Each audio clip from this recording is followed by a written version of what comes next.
All right, welcome back. Hopefully you're all doing well and staying safe. Just looking for John and Gregory. John and Gregory, if you're here, please let me know.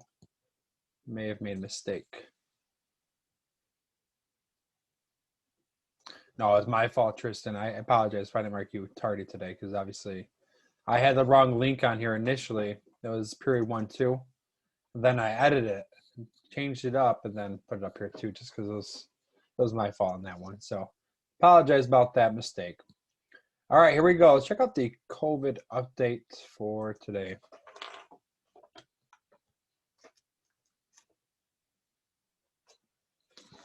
All right. So here's our dashboard, Oneida County COVID. A couple things to note here and check out. Oh my goodness.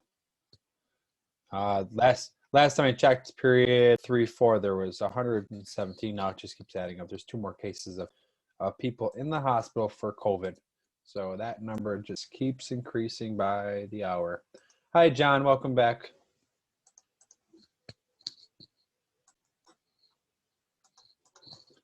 All right, a couple other things to note here. Submitted. Hospitalization rates, 119. I think this is a new value. There's 15 ICU cases. That's intensive care unit. So if someone's in the hospital in ICU, that is takes more stress on the hospital systems. That takes more attention by the nurses, the doctors, because they're in critical condition. They are like maybe fighting for their life. So there's not that, I know there's not that many ICU beds at the hospital. I know there's not a ton, but they sometimes have to adapt to make more beds into ICU when they don't really have the equipment that they need for the extra room. So I don't know what that number is for how many ICU beds they have, but I know there's not a lot of them. So anyways, moving on forward, there's 164 deaths in our county from March from COVID. The percentage, yesterday that was 2%. Today is 2.1% of all cases that were tested come back positive. There's 2,829 cases of COVID in our area. And the last thing, the daily cases, daily number. Here's your curve. Entire curve. I'll zoom on into yesterday or the 2 days before. The 8th, there's 264 cases. So you can see what happened there. There's the 8th again was 2 days ago. 8th was Tuesday. There's Monday's data. There's Saturday, Sunday. Saturday, Sunday, a little bit lower. Monday, Tuesday, Wednesday, Thursday, Friday. Probably going to mimic or replicate what's happened last week. That's my guess on it. Hope not, but you see what happened here Monday through Friday. There's Monday and Tuesday. Hopefully it doesn't have that same trend. Hopefully start to decrease. If you're looking at the week before, that was Thanksgiving. Testing may have been not as consistent on Thanksgiving or the day after Thanksgiving due to it being a holiday. But there's your COVID update for today. Hey, Alex. All right, today's agenda. What's going to happen today? We have a nice line in the middle of our screens. Clear mine out. All right. So again, I apologize because the link, it was supposed to be, it was a wrong link. That's why I put it up in the stream again. All right, today's agenda. If your quote of the week, if you're offered a seat on a rocket ship, don't ask what seat, just get on, jump aboard, have fun. Daily agenda for today, Thursday, December 10th, 2020. It's a day 2. Still continuing on with unit number 5, chemical bonding. Still going through part 1, ionic bonding. We're transitioning into covalent bonding real soon. We're close to the end of ionic bonding. It's been a lot of stuff that I threw at you guys, a lot of naming, formulas, a lot of stuff for ionic bonding. We're going through topic 4 today, which is types of formulas, which we already did. Mainly going through formula mass for today. We'll start off with a warm-up. Our last warm-up on naming ionic compounds is ternary compounds specifically. Then we'll go through some guided notes. We'll have a flick. we'll have a couple examples, and then maybe at the end of today's class, you could do the exit pass, which I put up here is going to be due on Saturday. If we don't get through all the material, obviously you're on class tomorrow. If we don't get through all the material, then I will make that due next Saturday. I'll let you know at the end of class today. Another note, in case you're not aware, all your teachers got an email yesterday, teachers, assistants, aides, everybody at school, counselors. We got an email yesterday saying that we are teaching 100% remote. So teachers are not going to be in school. It's not going to make a big difference. I don't really do too much different in school or out of school. But anyways, we're all teaching from home until at least the beginning of the new year. So after that holiday break, they'll let us know whether or not we're going back to school to teach. But it's not a huge stress on me. Hopefully you guys enjoy this backdrop. Hopefully you enjoy this, my Zoom room. I have these beautiful little rainbows here. If I go to the other backdrop. Or I have like the clouds up there too. I don't know if you can see the clouds, but there's clouds up there. There's my Zoom room. That's where I'm at. Sometimes my kids will come in and say, Dad, I need some tape. That's what happened period 1 and 2. Dad, I need tape. Hurry up. They don't care. They're only 4 and 5. But anyways, here we go. So let's check it out now. So start off with the warm-up. The warm-up is dated actually today. So you can see the date. It says 12/10/20 warm-up. This is on ternary compounds. You probably want the reference table. You don't need a calculator yet for it. But you want a reference table, probably page 2 and the periodic table. Hopefully you know that routine. Please attempt this, and after 8 minutes or so, we will go through this at 8. Now let's just make it 12 o'clock. At 12 o'clock, we will go over this nice little warm-up. There's a hot chocolate, a little cream in there. Stay warm. All right, so at 12 o'clock, we will go over this warm-up.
Okay, hopefully a chance to get through those 5 questions. Question number 1 reads, what is the IUPAC name for the compound ZNO?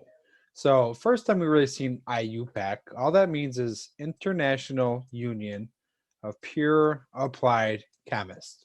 Don't get discouraged by that. You can even cross it out if you want to. So basically, what's the name of ZNO?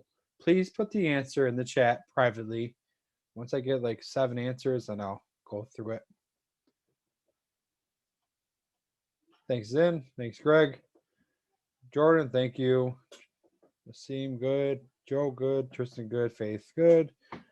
All right. So everybody, almost everybody put choice C. It's not a big deal. Did the wrong warm-up, eh? It's all right. 12, 10, 20 is the warm-up we wanted to do. All right. So almost everybody picked A, but there's one C there. Let's check it out. So it's definitely zinc. Zinc. The charge in zinc is going to be on the reference table. It is +2. O is oxygen. Take the first syllable ox and you add ide. So it's O. The charge in oxygen is -2. But anyways, it's just going to be the oxygen. It's not a polyatomic ion. It's going to be oxide. First syllable, ide. Choice A is the best one for that one. So 1 is A. Next up, number 2, the name for the compound KClO2 is potassium what? Please put the answer in the chat. Thanks, Kai, Zen, Tintin, Faith. Thanks, Asim, John, Jordan, Emma. Thank you, Leonardo, Nadina. Does anybody want to see how we got? Oh, I might as well just go through it quick. So anyways, this situation we're looking at, potassium is K. So I'm going to get rid of that. And then I need to figure out what this next portion is going to be. ClO2. Find ClO2 to the left. It's got to be chlorite. Chlorite. Looks like everybody got the right answer for that one. If you submitted it, you got the right answer. So chlorite is ClO2. Number 3. What's the chemical formula for compound copper-2? Chlorate. Okay, Faith. There you go. A couple different answers there rolling in. Maybe. Okay, yep. A couple different answers. All right, copper-2 chlorate. Let's check it out. Copper symbol is going to be Cu. Cu. The charge in copper is going to be given to or represented by the charge. It's got to be +2. And chlorate, find chlorate, 8. It's in parentheses, ClO3.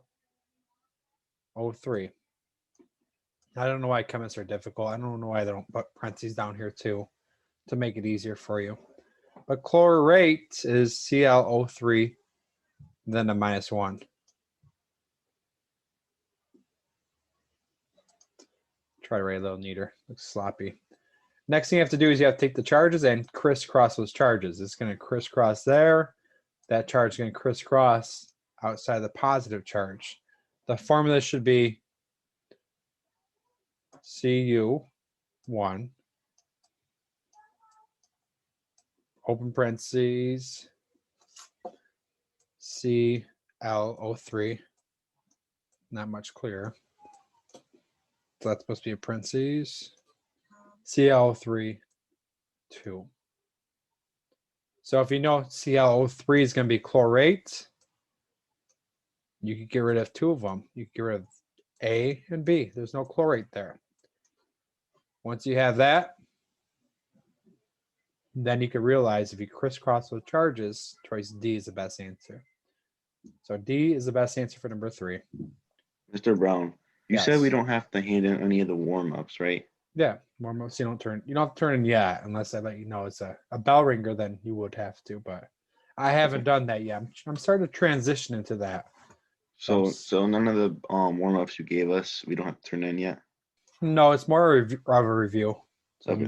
they're not going towards your grades. The exit passes are. And you guys probably realize that I haven't given you any tests. I'm not doing any tests anymore because it's a waste of like 60 minutes of class, in my opinion. And some of you guys could easily cheat on that, and I just don't think it's a really good assessment. You could probably cheat on the exit passes, but it's not gonna waste a bunch of my class time. All right, number 4 is lead 2 phosphate. But you guys wouldn't cheat, I know that. Lead 2 phosphate. Please put the answer in the chat.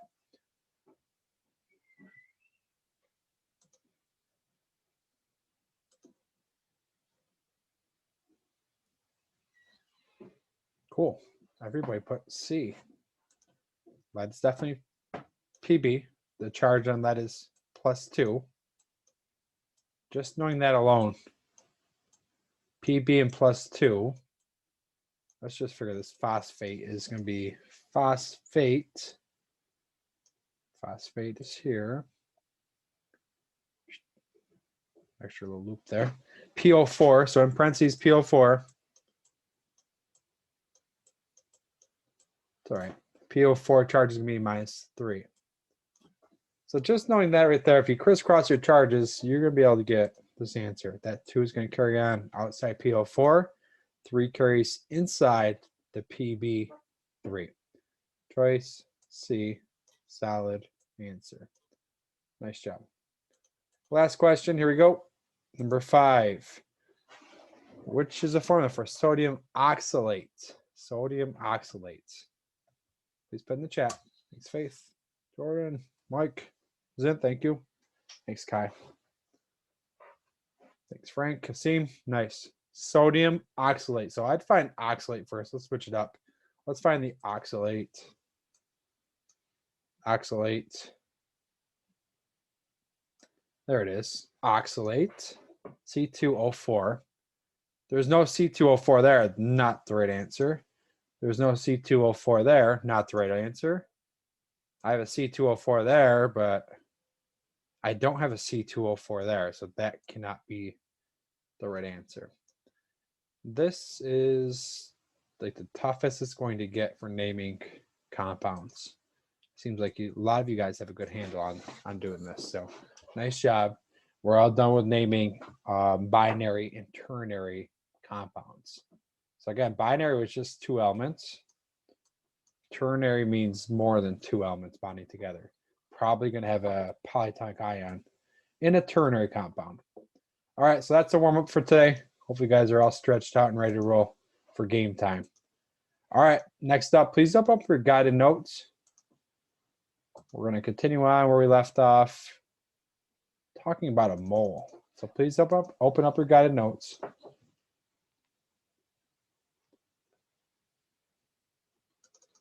And we'll figure out where we left off.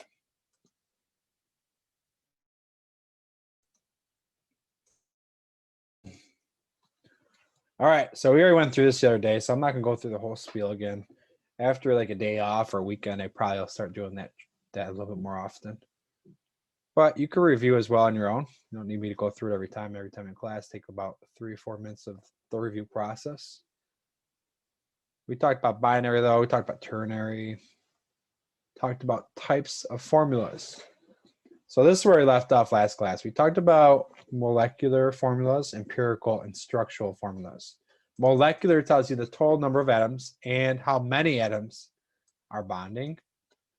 The empirical is a simplified version. That's a molecular. That is a simplified version.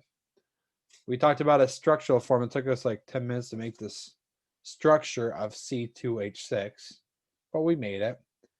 And we also talked about a ball and stick model. So the first one is a linear. There's a ball and stick model kit for a linear. Notice that all the holes, so there was just 1 slot available on that little green sphere. Once I put them together, there's no empty holes there for the linear.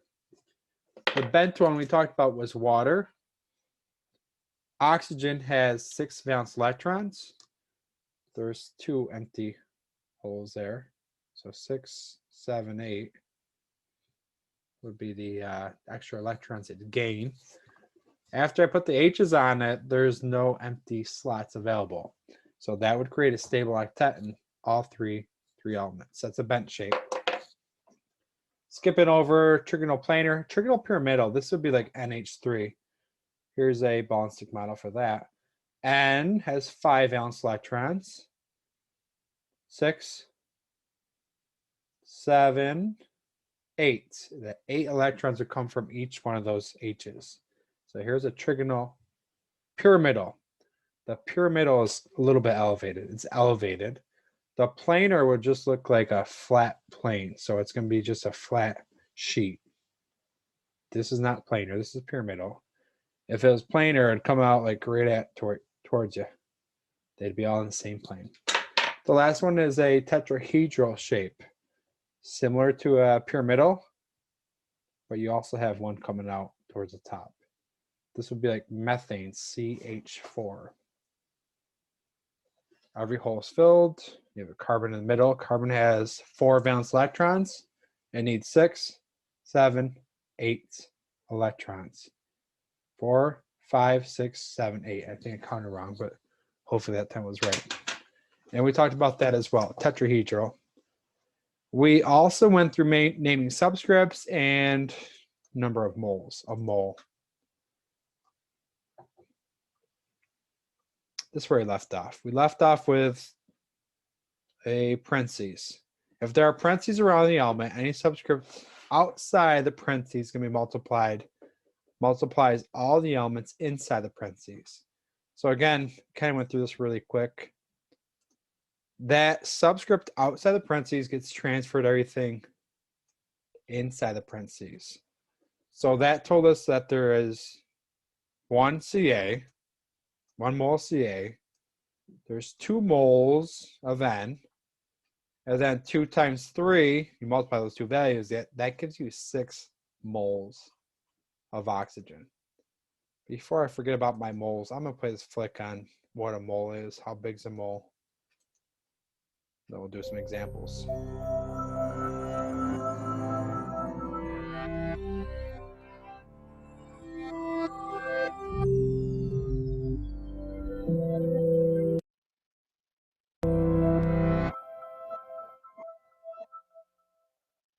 Okay, today we're going to talk about the mole. Now I know what you're thinking. I know what a mole is. It's a small, furry creature that digs holes in the ground and destroys gardens. And some of you might be thinking that it's a growth on your ant's face with hair sticking out of it. Well, in this case, a mole is a concept that we use in chemistry to count molecules, atoms, and just about anything extremely small. Have you ever wondered how many atoms there are in the universe, or in your body, or even in a grain of sand? Scientists have wanted to answer that question, but how do you count something as small as an atom? Well, in 1811, someone had an idea that if you have equal volumes of gases at the same temperature and pressure, they would contain an equal number of particles. His name was Lorenzo Romano Amedeo Carlo Avogadro. Wonder how long it took him to sign autographs. Unfortunately for Avogadro, most scientists didn't accept the idea of the atom, and there was no way to prove he was right. There was no clear difference between atoms and molecules. Most scientists looked at Avogadro's work as purely hypothetical and didn't give it much thought. But it turned out he was right. By late 1860, Avogadro was proven correct, and his work helped lay the foundation for the atomic theory. Unfortunately, Avogadro died in 1856. Now the thing is that the amount of particles in even small samples is tremendous. For example, if you have a balloon of any gas at 0 degrees Celsius and at a pressure of 1 atmosphere, then you have precisely 602 sectillion gas particles. That is, you have 6 with 23 zeros after it particles of gas in a container. Or in scientific notation, 6.02 times 10 to the 23rd particles. This example is a little misleading because gases take up a lot of space due to the high kinetic energy of the gas particles, and it leaves you thinking atoms are bigger than they really are. Instead, think of water molecules. If you pour 18.01 grams of water into a glass, which is 18.01 milliliters, which is like 3.5 teaspoons of water, you'll have 602 sectillion molecules of water. Since Lorenzo Romano, never mind. Avogadro was the first one to come up with this idea. Scientists named the number 6.02 times 10 to the 23rd after him. It is simply known as Avogadro's number. Now, back to the mole. Not that mole. This mole. Yep, this number has a second name, the mole. Chemists use the term mole to refer to the quantities that are at the magnitude of 602 sectillion. This is known as a molar quantity. Atoms and molecules are so small that chemists have bundled them into groups called moles. Moles are hard for students to understand because they have a hard time picturing the size of a mole, or a 602 sectillion. It's just too big to wrap our brains around. Remember our 18.01 milliliters of water? Well, that's a mole of water. But how much is that? Exactly what does 602 sectillion look like? Maybe this will help. Exchange the water particles for donuts. If you had a mole of donuts, they would cover the entire Earth to a depth of 8 kilometers, which is about 5 miles. You'd really need a lot of coffee for that. If you had a mole of basketballs, you could create a new planet the size of the Earth.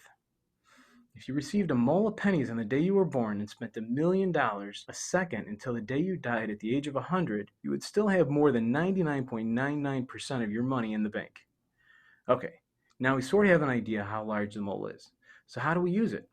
You might be surprised to know that chemists use it the same way you use pounds to buy grapes, deli meat, or eggs. When you go to the grocery store, you don't go to the deli counter and ask for 43 slices of salami. You buy your salami by the pound. When you buy your eggs, you buy a dozen eggs. When we hear the word dozen, we probably think of the number 12. We also know that a pear is 2, a baker's dozen is 13, a gross is 144, and a ream of paper is, anybody? A ream is 500. Well, a mole is really the same thing. For a chemist, a mole conjures up the number 6.02 times 10 to the 23rd, not a fuzzy little animal. The only difference is that the other quantities are more familiar to us. So there you have it, the story of the mole, Avogadro, basketballs, and how to buy salami at the grocery store.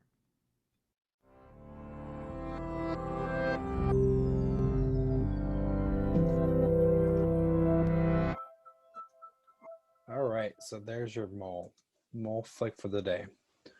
All right, continuing on, we have an empirical formula. That means a simplified formula. And then you have the number of ions of each element in a compound.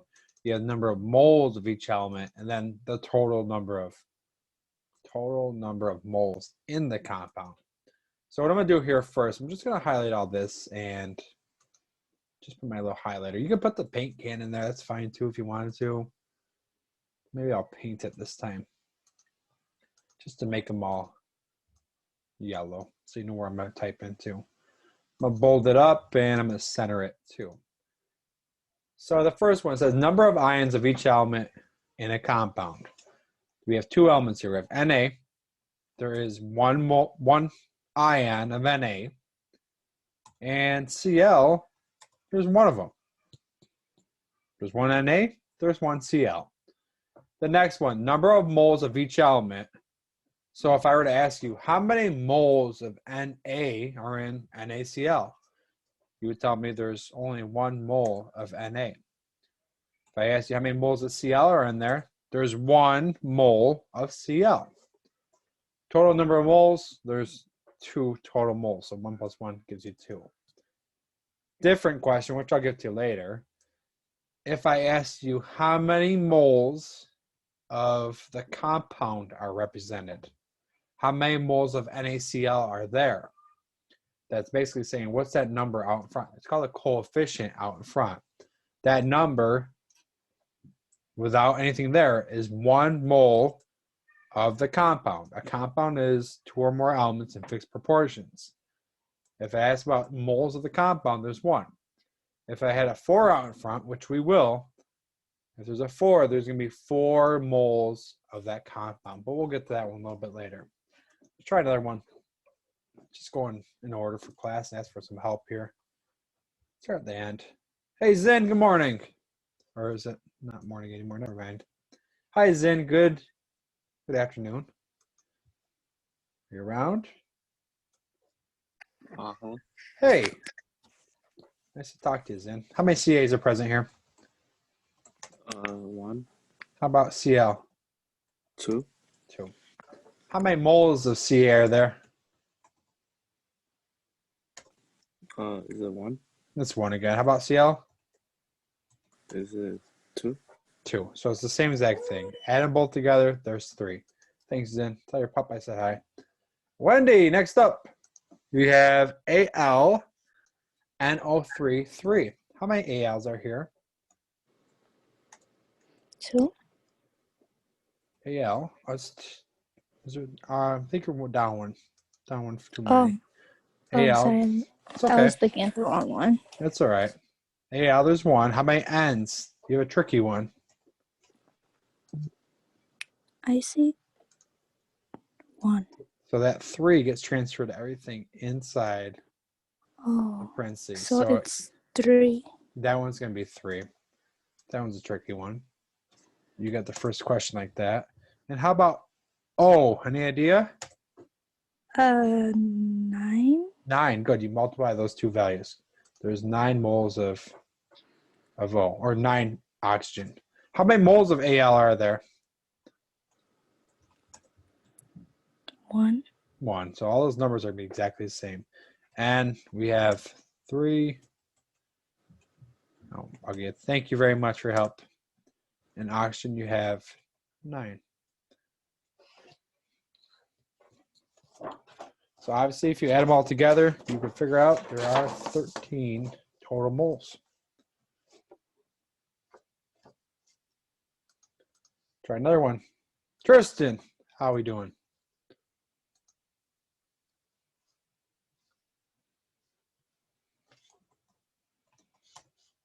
Hey, Tristan. Good afternoon.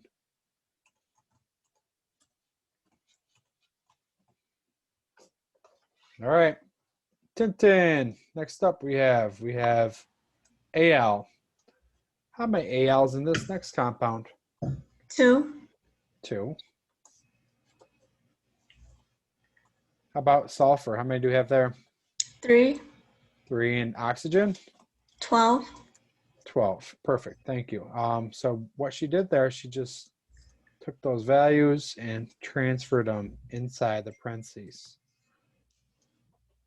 The number of moles are going to be the exact same thing as what we just got there. All right. Thanks for your help. So again, you could copy and paste it. That's totally fine. The numbers are the same. Moles, number of atoms, same thing. Total number of 17. Okay, nothing too tricky there. Now it's going to get a little tricky.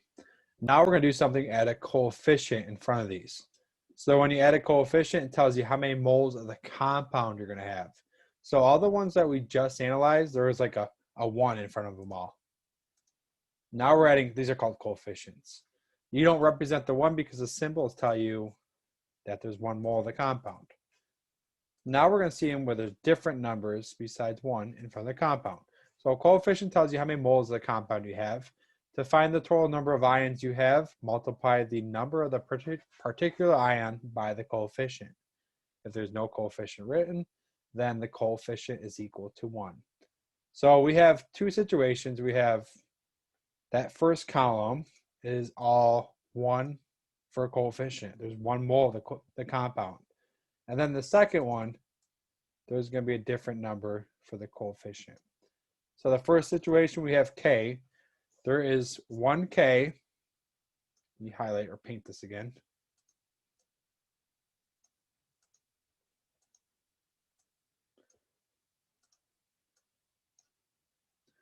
So there's K. We have 1 mole of K. And we have Br. There's 1 mole of Br. The second situation, so we're still following KBr. So the only difference is there's 1 mole versus 2 moles. And this 2 moles, what you're going to do is you're going to take that coefficient on top. If it was a lower value, it's called a subscript. Coefficients are the big numbers out in front of the compound. So that's going to be multiplied by every number or element. That 2 is going to be transferred to every element in the compound. So again, transfer that to the K. The 2 gets transferred to the Br as well. So here we go. The K now. Now this time we're going to have K. There's going to be 2 of them.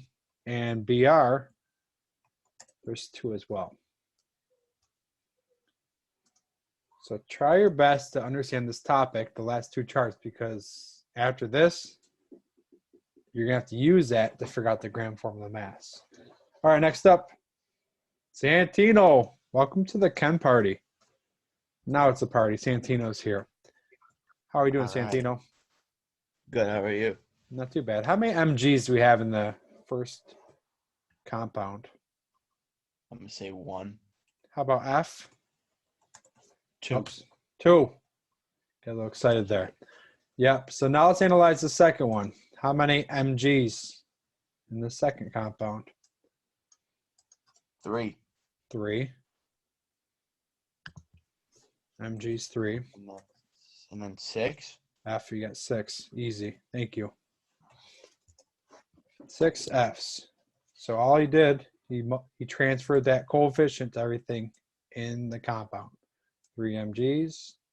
3 times 2, you got 6 F's. Thank you. Ryan, next up, CaSO4. CaSO4. How many Ca's do we have present in that compound? 1, How about S? 1, And O? 4. 4. It's going to bother me wanting all together. How's it going, Ryan? All right? Yeah. Good. Okay, next one up, we have 4 CaSO4. How many CAs do we have here? 4, 4 CAs. S 4, and O? 12. Thank you. 12. Anybody have any questions for Ryan? How he got those values? 4 times 4.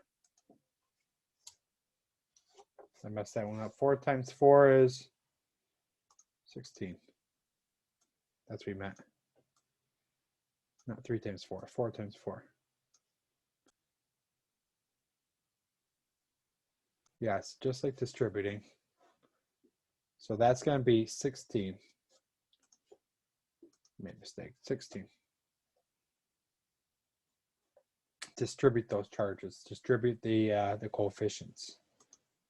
Okay, next up, Philip. Welcome. We have COOH3. How many COs are present in the first compound? 1, How about O? 3, Oh, there's 3. And H, 3, 3. So hopefully you can distribute those. Philip's got it. How about for the second one with 5 moles of COOH3? How many COs are present? 5, 5. O, 15, 15.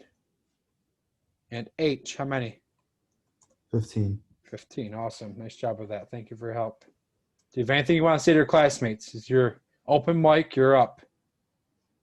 No, I'm good. All right. Thanks, Philip. All right. So what happened here, he took that 3. He transferred the 3 to everything inside the parentheses. So without looking at the coefficient in front, there's 3 O's, there's 3 H's. And then he took that 5, he distributed everything in the compound.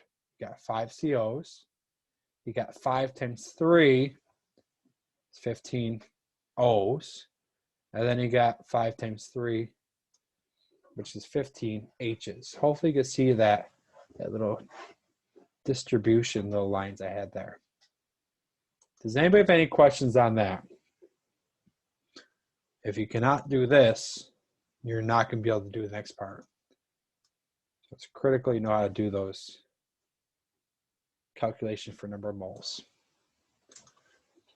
All right, cruising on. Next up, let's see where we're at. We have formula mass. So now what's going to happen is we're going to take the mass of this entire compound. You're going to calculate it with a calculator, the mass of a compound. So here we go. Formula mass, stoichiometry. So welcome to stoichiometry.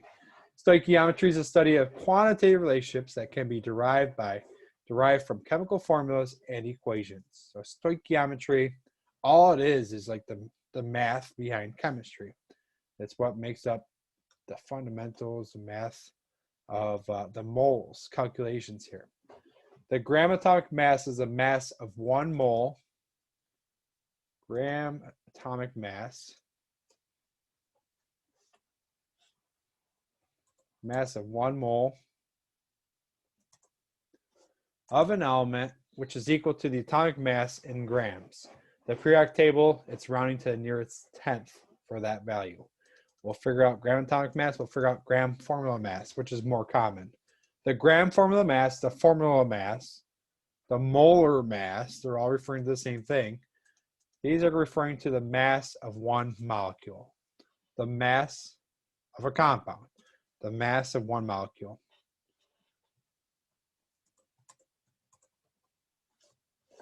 Or formula units, which is equal to the sum of the gram atomic mass. And we will calculate it.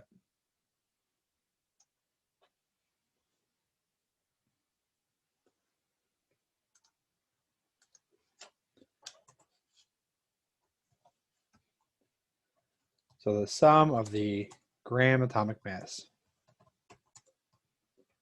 of the atoms that make up a mole of a particular molecule in gram formula units. Typo at the end, units.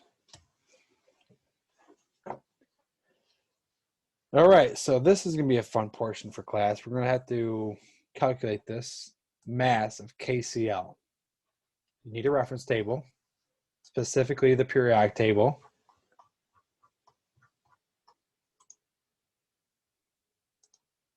And you're also going to need a calculator. Here, my first attempt with this goal about to figure out the formula mass of a compound. So what's going to happen here? Let me just think of the best way to do this. I guess we're just going to type in this cell anyways. So after you have KCl, I'm going to press enter. And then I'm going to represent each element, such as K.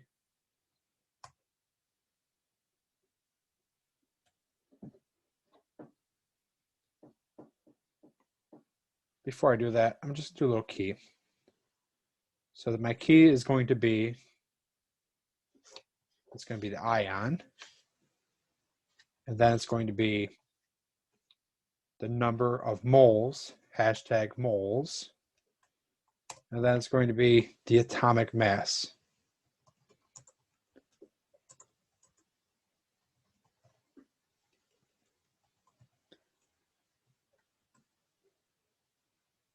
All right, so you're doing that for each of the ions there. So that's my little key. The first element, or the ion I have, is going to be K. Open a file, sure. So the first element I have is K, ion. How many Ks do I have in this situation? I just have one. You told me that before. So it's going to be 1. The atomic mass of K comes from the reference table. So find K. And that's going to be rounded to the tens place. Has to be to the tens place. So it's 39.0983 is the mass of K. That number comes from all the naturally occurring isotopes. It's the average of all the naturally occurring isotopes. I need this number to the tens place, so it's going to be 39.1. If the number in the hundreds place is greater than 5, the number is going to be rounded up. That's greater than 5. That rounds on up. So look at the hundreds place. That's greater than 5. Then you round the number in the tens place up by 1. So I have the first element done. I have 1. There's 1 mole of it.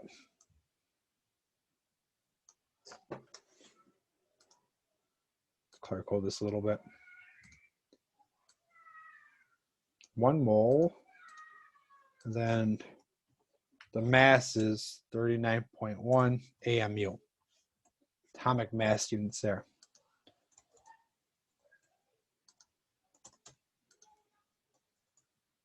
I won't color code all these. I'll color code the first one just so you can see kind of the difference here. Let's get festive. It's getting close to that time. All right, so 1 times 39.1, and then obviously we get the answer, multiply those two values, we get 39.1 AMU. Then you do the same exact thing you do for the second element, or ion, Cl. How many Cl's are present? There is 1 Cl. The mass of Cl comes from the reference table, so locate that in the reference table. Cl. There it is. Element 17. The mass of Cl is equal to 35.43453. So the mass is 35.5 AMU, atomic mass units. You multiply those two values together and we get obviously 35.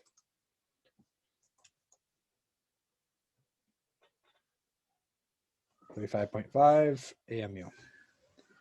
The last thing you have to do for figuring out the gram formula mass is add them both together.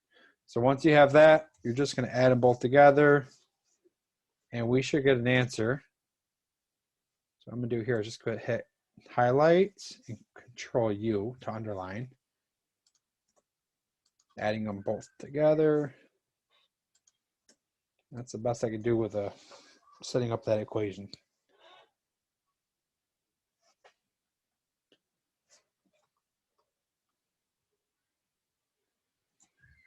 Add them both together. Get a value of. Yes, Frank. How did you get that 0.6? How'd you get that extra 0.1? That 0.6. All right. So you see 35.453, right? Mhm. Oh, it should be 0.5, right? Is that what you're saying?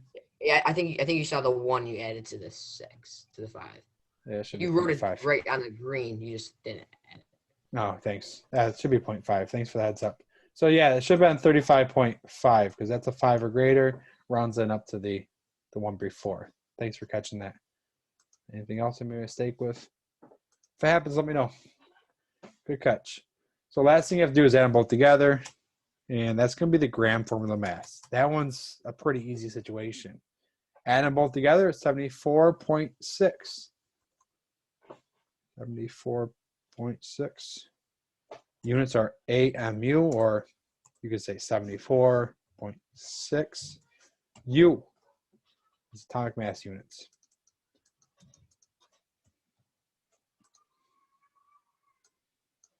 All right, that's how you do the gram formula mass or formula mass. The benchmark regents, you're going to be expected to do at least one of these on that. It's 3.6 AMU.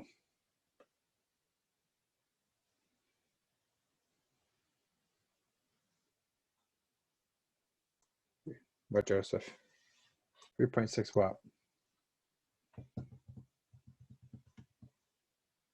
All right, so there's the first example done. Let's try another one. Next example, let me clear this little dot there. It's been bothering me for a while, probably bothering you too. Now we have another one. So I am going to take the same type of format as what I have here. What I'm going to do, I'm just going to copy this all and paste it below. I'm just going to switch some things out here just to keep it consistent. The next compound we have is CaNO3 2. A little bit more difficult. So again, you're keeping the same exact setup. This is going to have to be Ca. This is going to have to be N. And the last one on the bottom is going to have to be O.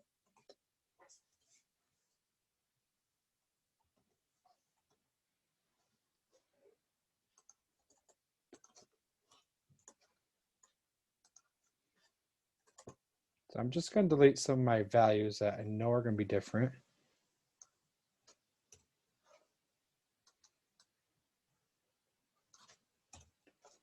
Just so I don't have to color code again, I'm just going to get rid of some stuff.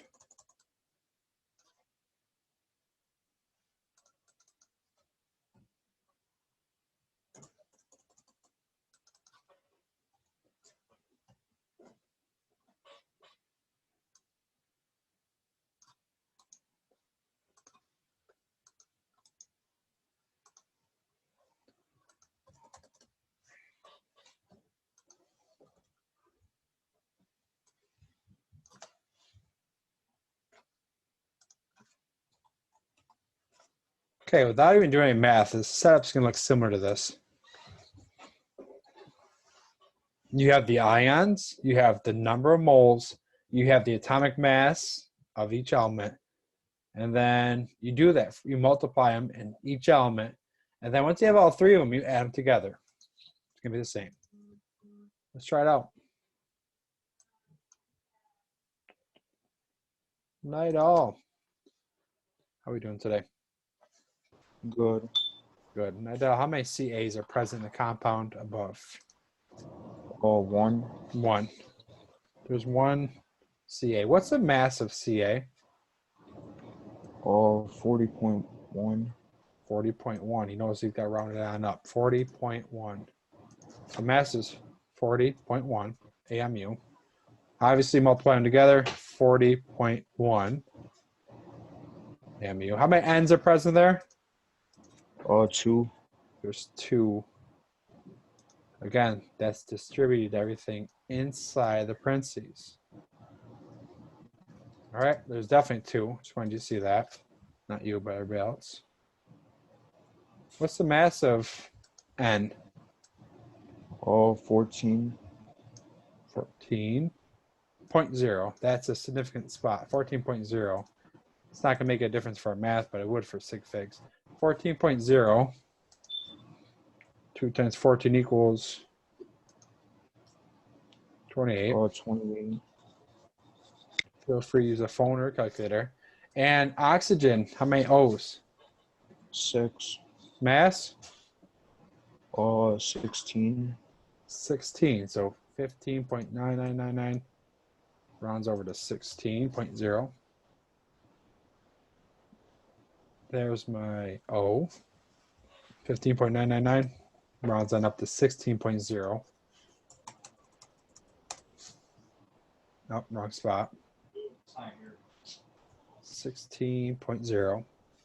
We have 6 times 16 equals 96. 96. Last thing you had to do is add them all together. So 96.0. Please let me know what you get for an answer when you add them all together. Use a calculator if you need to. 164.1. Perfect. We should have all have gotten 164.1. If you're rounding these correctly, then we should have all gotten the same answer. And for the regents, you should be rounding to the 10th place. Your answer should be the 10th place as well. All right. Thank you very much for your help. Nice job with that, Nidell. Am I saying your name right? Yeah. Kind of. Well, all right, cool. All right, so we got 164.1. And don't forget the units, 164.1 AMU, atomic mass units, or you could say 164.1 U, or you could also say 164.1 grams per mole. Either one of those. You'll see grams per mole soon, but they're all representing the same exact units. Questions for Nidal or myself? Nice job on that one.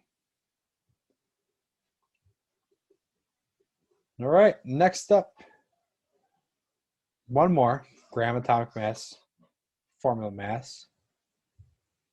Nadina, we have a tricky one for you.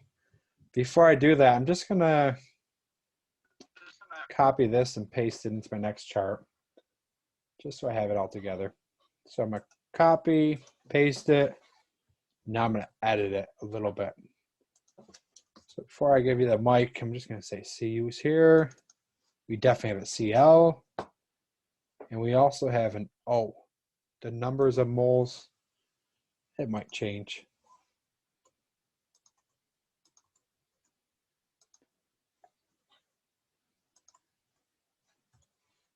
How are you today, Nadina?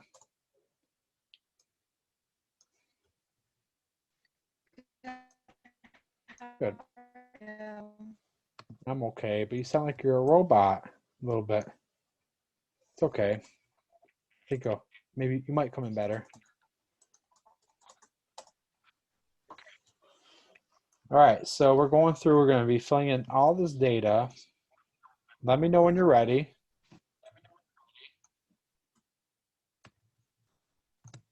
Okay, I'm good.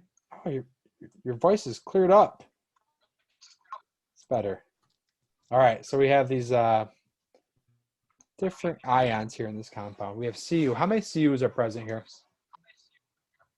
1. There's 1. What's the mass of Cu? 63.5. 63.5. Let's just check it out. There's Cu, 63.5. Perfect. So mass of Cu is 63.5 AMU. Might as well just multiply those together. 63.5. Oh, great.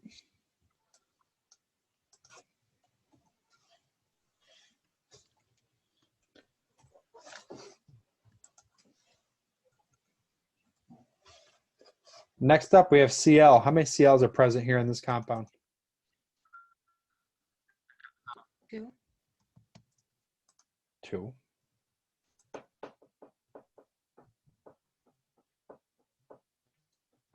All right, 2. Just think about changing up your question a little bit, make it a little bit more difficult. What's the mass of Cl? 35.5. 35.5. It's in group 17. 35.5. That rounds that up to 5 there. 35.5 times 2 gives us 71. 71. Okay. And lastly, how many oxygens are here? 6. 6. Mass of oxygen? 16. 16.0. 6 times 16.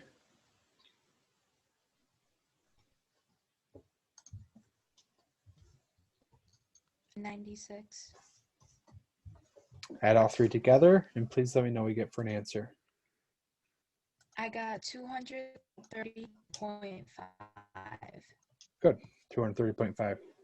Thank you so much. Nice job of that. 230.5 AMU.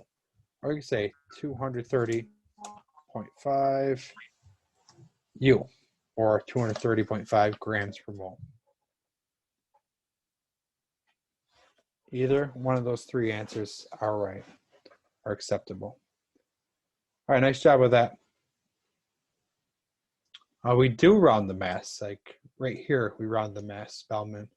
Are you talking about at the end? No, at the end, you do not round that mass. It should be to the 10th place. Good question. All right, so there's another 3rd example. The last example that I'm going to do, and I'll end class with today. After I have that, I'm going to press tab. So after you have that, does anybody need more time? Copy any of that down, or questions for me?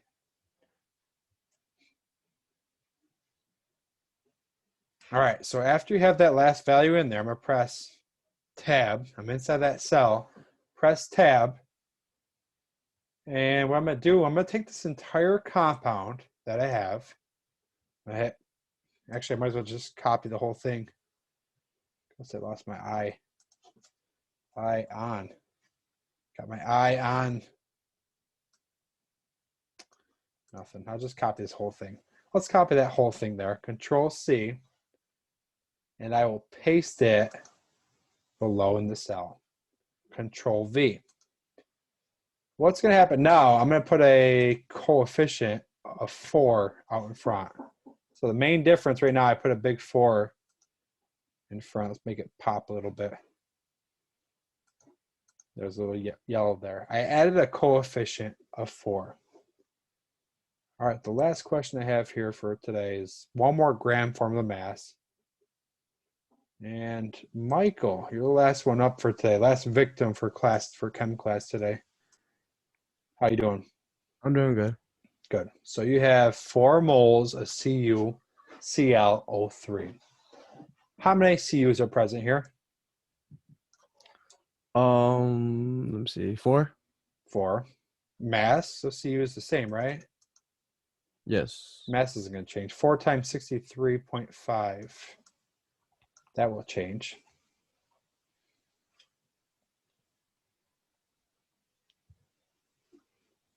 That is 254.0.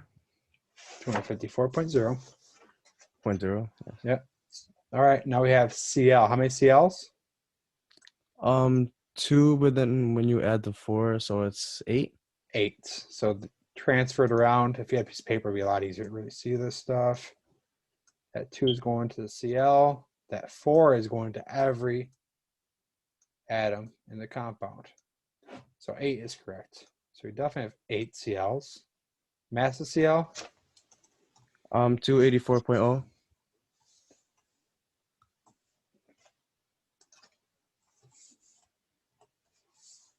Sorry, I'm just bothered by my black parentheses. So the mass is 1 CL is 35.5, and you said 284.0. All right, and oxygen, how many O's? There's gonna be 6, then 6 times 4, which is my bad. Hold It's all right. on. Sorry, 24. It's okay. 24, put you on the spot there. 24, and then 24 times 6. Use a calculator, have it to use. Don't make it silly math there. 144.0. Again? 144.0. Let's see here. I made a mistake here. So how many oxygens did you say? Wait a minute. That was my mistake. You said there's 24. 24 of those. The mass was 16.0. Let's try that again. 16 times 24. Which is 384.0. 384.0. That's better. 384.0. Add all 3 of those values together. That's the mass of 4 moles of CuCl. 032. It's 922.0. 922.0. So that is a precise measurement. 922.0. Thank you. 922.0. Last one, 922.0. The only difference is the units there. So 922.0. That is how you calculate gram formula mass. A lot of stuff there that we just went through for class today. One last thing to check out here. Let's go back to the drawing board. Let's check this out. So I have 4 moles of CuCl032, weighs or has a mass of 922.0 AMUs. If I go back to the previous question, zoom on out, hopefully. Wish they're right by each other, but they're not, of course.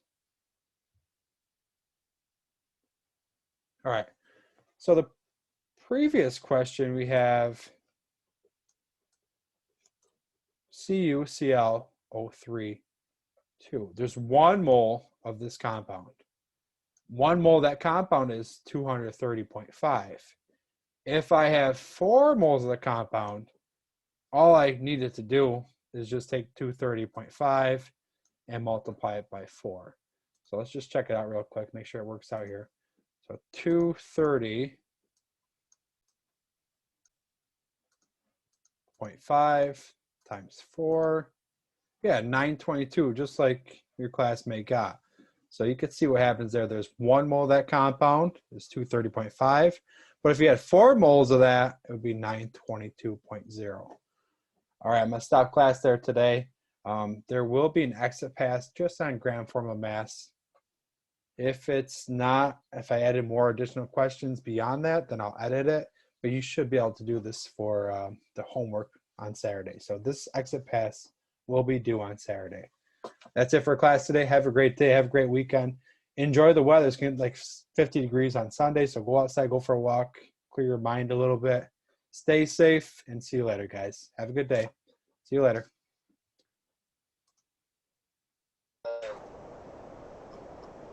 Bye. See you, Frank. Have a good one. See you later, Nadina. Have a good one. Bye, John. Have a good day. See you, Bellman. Bye, Joe. See you later. See you, Bellman. See you, Kai. Bye, Jordan. What's going on, Kim and Tristan? How are we doing? Tristan, I haven't talked to you in a while. You all right? Sleeping on me?